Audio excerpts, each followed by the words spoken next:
Hello. In this video, we'll use a range function in Python. To get the code for this use case, go to kandi.openweaver.com. In this case, we'll search for range function in Python.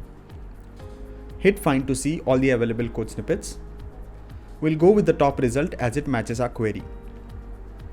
Copy the code in a single click from here, go to the IDE and paste the code. Let's take a look at the code. The outer loop iterates over the number in the range from 2 to 4, represented by the variable n.